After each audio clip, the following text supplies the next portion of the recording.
प्राचीन समय की बात है। एक समुद्र के किनारे एक गुरु अपना आश्रम बनाकर रहा करते थे। हजारों शिष्य उनसे ज्ञान ग्रहण करने के लिए दूर दूर से उनके पास आकर रहते थे। गुरु का ज्ञान देने का तरीका भी बड़ा ही अनूठा था। शुरुआत में वह अपने शिष्यों को उपदेशों के माध्यम से ज्ञान देते थे। उसके बाद वह अपने शिष्यों को उस ज्ञान का अनुसरण करने के लिए कहते थे, उस ज्ञान को अपने व्यवहारिक जीवन में उतारने को कहते थे। एक बार उस आश्रम में एक सम्राट अपने बेटे को लेकर पहुंचा। उस सम्राट ने उस गुरु से प्रार्थना की कि आप मेरे बेटे को अपने आश्रम में रहने दें और अपने तरीके से उसे ज्ञान दें। उसे इस आश्रम में बिल्कुल भी ऐसा नहीं लगना चाहिए कि वह किसी सम्राट का बेटा है। उसे बिल्कुल साधारण शिष्यों की तरह ही ज्ञान देने की कृपा करें। गुरु ने मुस्कुराते हुए कहा कि सम्राट, ज्ञान इसी तरीके से लिया जा सकता है। अगर तुम अपने आप को दूसरों से बड़ा समझोगे तो तुम ज्ञान ग्रहण नहीं कर पाओगे।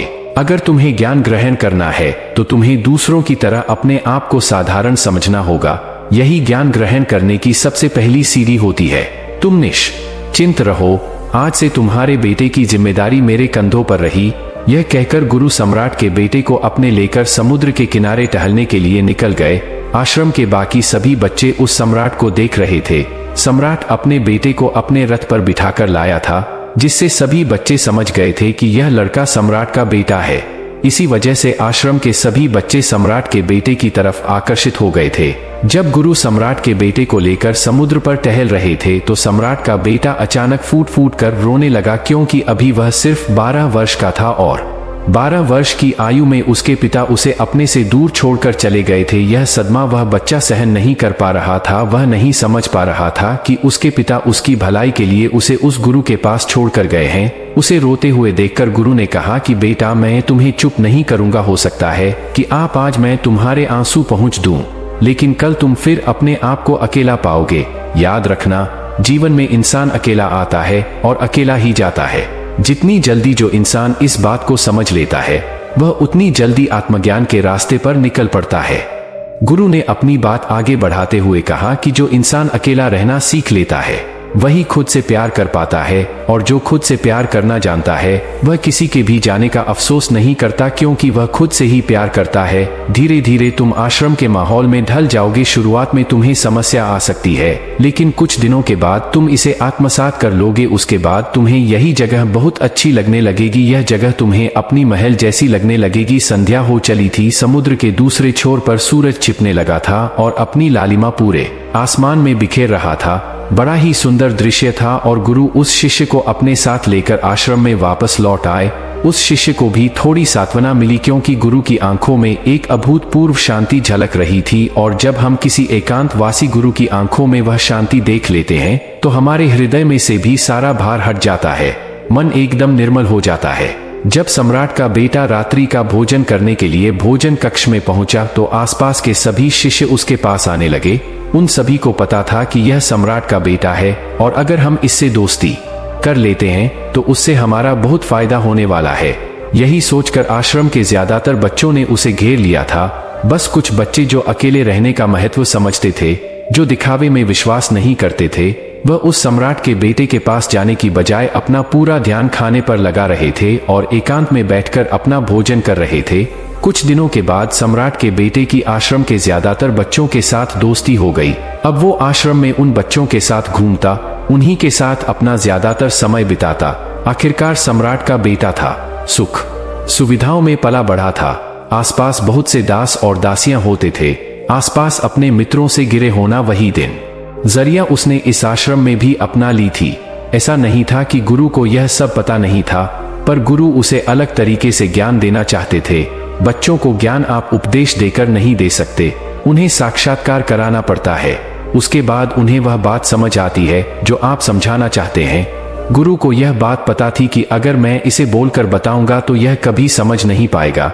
मुझे इसे दिखाना पड़ेगा, इसे ऐसा कराना पड़ेगा कि अकेले रहने से ही तुम अपनी शक्तियों को जान पाओगे। यह सीख देने के लिए गुरु एक दिन उस शिष्य को अपने साथ एक पहाड़ी की चोटी पर ले गए। पहाड़ी पर पहुंचकर गुरु ने उस शिष्य से कहा कि अब तुम्हारा ज्ञान पूरा हो चुका है, बस एक आखिरी रात तुम्हें यहाँ पर बितानी होगी। उसके बाद अगले दिन शाम को मैं तुम्हारे राजमहल में तुमको पहुंचा दूंगा। वो बच्चा तो यह सुनकर बहुत खुश हो गया कि अब मैं वापस अपने राजमहल चला जाऊंगा। फिर से मेरे दास और दासियां, सारी भोग की वस्तुएं मेरे पास होंगे। उस शिष्य ने गुरु से पूछा कि गुरु जी, मुझे आज रात आप यहाँ पहाड़ी पर क्यों छोड़ रहे हैं? आखिर मुझे कौन सा आखिरी ज्ञान यहाँ से मिलेगा? गुरु ने मुस्कुराते हुए कहा कि यहाँ पर चट्टान के पीछे तुम्हें छिपकर बैठना होगा।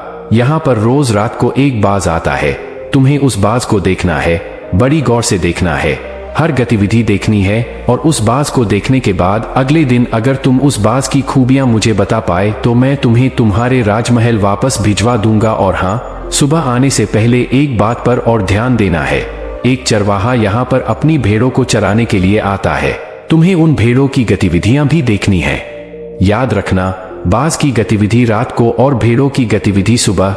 अगर तुम दोनों की गतिविधि ध्यान से देखकर मुझे बता पाए तो तुम इस आश्रम से हमेशा के लिए आजाद हो जाओगे, तुम्हारा ज्ञान पूरा हो जाएगा।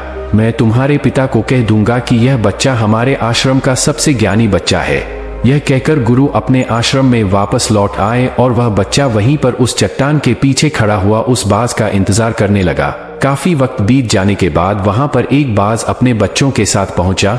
सम्राट के बेटे ने पूरी रात उस बाज की गतिविधि बड़े ही ध्यानपूर्वक देखी और सुबह होने के बाद जब चरवाहा वहां पर अपनी भेड़ों को लेकर पहुंचा तो उसने एक अभूतपूर्व दृश्य देखा। उसने देखा कि वह बाज भेड़ के एक मेमने को अपने पंजों में दबाकर आसमान में उड़ गया। उसने उस भेड़ के बच्चे का शिकार कर लिया था। यह सारा दृश्य देखकर वह बच्चा आश्रम में वापस अपने गुरु के पास पहुंचा। इससे पहले कि गुरु से कुछ पूछते, उसने गुरु को प्रणाम करते हुए कहा कि गुरुदेव, आप आश्रम के सभी बच्चों को यहाँ पर बुला लीजिए। मैं सब लोगों को बताना चाहता हूँ कि मैंने क्या देखा। जब आश्रम के सभी बच्चे वहां पर पहुंच गए तो उस सम्राट के बेटे ने कहना शुरू किया कि मैंने अपने जीवन में बहुत से पक्षियों को देखा है, लेकिन बाज उन सभी पक्षियों में से सबसे अद्भुत और सबसे अलग होता है। उदाहरण के लिए एक तोता हम सभी ने देखा है। तोता बोलता तो बहुत है, लेकिन कभी ऊंचा नहीं उड़ पाता। लेकिन एक बाज जो कि हर समय शांत रहता है, वह आकाश को भी छू सकता है। उसमें आकाश को भी छू लेने का सामर्थ्य होता है जब भी एक बाज अपने शिकार को निश्चित कर लेता है। लेकिन एक बाज जो कि हर समय शांत रहता है, वह आकाश को भी छू सकता है। उसमें आकाश को भी छू लेने का सामर्थ्य होता है। जब भी एक बाज अपने शिकार को निश्चित कर लेता है तो वह उसी शिकार पर अपनी नजरें गड़ाए रहता है, चाहे वह कितनी भी ऊंचाई पर क्यों ना हो, चाहे कितना भी बड़ा तूफान क्यों ना आ जाए, लेकिन उसकी नजर हमेशा अपने लक्ष्य पर स्थिर रहती है। आज सुबह जिस बाज को मैंने देखा, उसने हर भेड़ को अपना शिकार नहीं बनाया, बल्कि उस भेड़ों के झुंड में से उसने उस भेड़ के मेमने को अपना शिकार बनाया। उस बाज की तरह हमें भी अपना ध्यान अपने एक ही लक्ष्य पर स्थिर रखना चाहिए, चाहे कितनी भी अड़चने क्यों ना आए। हमें अपना लक्ष्य स्पष्ट दिखाई देना चाहिए। 10 से 20 अलग अलग लक्ष्यों में अपनी ऊर्जा बर्बाद करने की बजाय हमें किसी एक लक्ष्य पर पूरी एकाग्रता के साथ ध्यान देना चाहिए। तीसरी बात जो मैंने उस बात से सीखी और जो हम सभी को सीखनी चाहिए वह यह है कि बाज कभी भी दूसरे पक्षी के साथ नहीं उड़ता, वह हमेशा आकाश में अकेला उड़ता है। इससे हमें यह सीख लेनी चाहिए कि हमें कभी भी छोटी सोच वाले लोगों के साथ नहीं रहना चाहिए। आखिरकार हम भी वही बन जाते हैं जिनके साथ हम रहते हैं। इसीलिए या तो बड़ी सोच वालों के साथ रहो या फिर अकेले रहो, क्योंकि जब हम अकेले रहते हैं तभी हम खुद की ताकत और खुद की कमजोरियों को जान पाते हैं। कमजोरियों को जानकर उनको दूर कर सकते हैं और अपनी ताकत को जानकर उसका सही इस्तेमाल कर सकते हैं। लेकिन वह तभी संभव होगा जब हम अकेले रहना सीखेंगे। चौथी सीख जो हमें एक बात से लेनी चाहिए कि एक बाज हमेशा अपनी सीमाओं से ऊपर उठकर उड़ता है। जब तूफान आता है तो हर एक पक्षी अपने घोंसले की तरफ भागता है, खुद को छुपाने की जगह ढूंढता है, लेकिन बाज ऐसा कुछ भी नहीं करता। वह खुद की सीमाओं को तोड़कर बादलों से भी ऊपर उड़ने का प्रयास करता है। हवाएं उसे थपेड़े मारती हैं, पंख उसके भारी हो जाते हैं, पानी और धूल की वजह से उसे कुछ दिखाई नहीं देता, लेकिन वह फिर भी आसमान की तरफ उड़ता रहता है और अंततः बादलों से भी ऊपर निकल जाता है और वहां तब तक उड़ता रहता है जब तक मौसम ठीक नहीं हो जाता है। अपनी सीमाओं को सिर्फ इसीलिए तोड़ पाता है क्योंकि वह समस्या के आने पर उससे घबराता नहीं है, उससे डरकर बचने का प्रयास नहीं करता, बल्कि एक सकारात्मक नजरिए के साथ उसका सामना करता है। जीवन में चाहे कितनी भी अड़चने क्यों ना आए, हमें उन अड़चनों से लड़ना चाहिए, ना कि उनसे डरकर कहीं छिपकर बैठना चाहिए। बहादुर तो वो लोग होते हैं जो तूफानों से टकरा जाते हैं, कायर तो अपने घर में, अपने घोंसले में अपनी जगह ढूंढकर बैठ जाते हैं। पांचवी बात जो हमें एक बात से सीखनी चाहिए कि बाज कभी भी अपने घोंसले में घास के कोमल तिनके नहीं रखता। जो दिन के कोमल होते जाते हैं वह उन्हें निकालकर फेंकता रहता है। उसी तरह चाहे कितनी भी आरामदायक जिंदगी आपको मिली हो, लेकिन उस आराम से ऊपर उठकर अपने आलस्य को तोड़कर जीवन में मेहनत करते रहना चाहिए। जीवन में पसीना बहाना चाहिए, शारीरिक मेहनत करनी चाहिए। अपने घोंसले से कोमल तिनके उठाकर फेंक दो और आज ही अपने आलस्य को तोड़कर निकल पड़ो। हर दिन अपने आप को चुनौतियां दो, हर दिन मुश्किलों से लड़ो, क्योंकि वही मुश्किलें तुम्हें मजबूत बनाएंगी। जंगल के राजा शेर को भी झुंड बनाकर शिकार करते हुए देखा जा सकता है, लेकिन बाज हमेशा अकेला शिकार करता है, क्योंकि वो जानता है कि भीड़ हौसला तो देती है मगर साहस छीन लेती है। आदमी को हमेशा अकेले ही आगे बढ़ना होता है। यही कारण होता है कि वह जल, थल और नभ सभी जगहों पर अपने शिकार का परचम लहरा सकता है। बाज की उम्र लगभग 70 साल की होती है, लेकिन 40 साल में ही उसका शरीर बूढ़ा हो जाता है। नाखून उसके पैरों में धंसने लगते हैं, पंख उसके शरीर में चिपक जाते हैं, उसकी चोंच मुड़ जाती है, उसका शरीर भारी हो जाता है। ऐसी स्थिति में शिकार करना तो क्या उड़ने की भी हालत नहीं रहती उसकी। ऐसे में उसके पास सिर्फ दो विकल्प होते हैं। पहला, या तो वह खुद की इस अवस्था को स्वीकार कर ले और भूखा प्यासा मर जाए, या किसी दूसरे जानवर का शिकार बन जाए। और दूसरा विकल्प यह होता है कि वह 6 महीने एक बहुत ही दर्दनाक प्रक्रिया से गुजरे और खुद को फिर से पहले जैसा मजबूत बना ले। लेकिन बाज तो बाज है, वह दूसरा विकल्प चुनता है। इसके लिए वह खुद को एक बहुत ही ऊंचे पहाड़ पर ले जाता है, जहां वह पहले अपनी चोंच से अपने सारे पंख खींच खींच कर उखाड़ देता है और फिर चट्टान पर पैर मारकर अपने पंजे तोड़ देता है। उसके बाद उसी चट्टान पर अपनी चोंच को पटक पटक कर तोड़ देता है और इस लहूलुहान अवस्था में खुद को दूसरे जानवरों से छुपाता फिरता है। अगले 6 महीने तक वह इसी दर्दनाक प्रक्रिया से गुजरता है और इंतजार करता है नई चोंच, नए पंख और नए पंजों का। तब फिर वह अपनी नई जिंदगी शुरू करता है और निकल पड़ता है अपने शिकार पर और अगले 30 सालों तक फिर से राज करता है। इसीलिए समय आने पर हमें भी अपनी पुरानी आदतों को छोड़ना पड़ता है और कुछ नया सीखना पड़ता है। समय के साथ बदलना पड़ता है, अपने आप को तैयार करना पड़ता है, वरना हमारा भी शिकार हो सकता है, हम भी पीछे रह सकते हैं। इसके बाद सम्राट के बेटे ने भेड़ों की विशेषता बताते हुए कहा कि भेड़ हमेशा झुंड में चलती है।